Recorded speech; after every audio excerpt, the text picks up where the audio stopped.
K2's Nima Vadati sat down with Wyoming State Senator Cale Case of Lander earlier today. The two had an in-depth conversation about the recent legislative session and the economy. Take a look at this exclusive interview.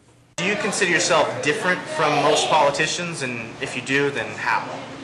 I think every politician probably thinks that they're different than everybody else, but I really do believe in limited government, fiscal responsibility, and that people should be responsible for their own actions. And I don't see very much of that in the majority of people in public service.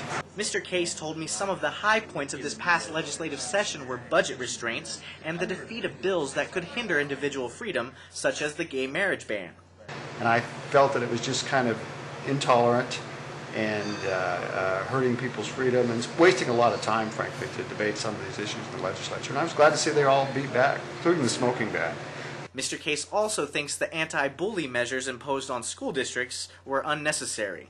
They really don't need Cheyenne to tell them that they need to have this written policy in place. What I actually do hear more often is from local school boards and teachers about the burden of so many forms, requirements, red tape that keeps them from spending time working with kids. What do you think about this notion of a company being too big to fail? Can you have a free market system if you don't let companies fail? I'll tell you about too big to fail. Let's take the issue of the auto industry. The American auto industry, the traditional big three, they really are in obvious trouble. The truth is we need to have the automakers in bankruptcy, because in bankruptcy is where the assets get written down. Those contracts that are out of sync with the market get renegotiated through a bankruptcy court, and the automakers can re-emerge out of bankruptcy with something that works. So basically the vote of the consumer should be more important than the vote of a politician. Consumers are king.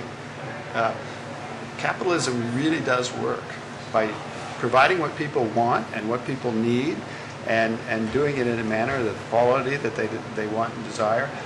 Honestly, it's the most effective way to direct a system. Mr. Case says that there was not a true free market during the Bush years, and that long-standing federal economic interventions precipitated the economic crisis.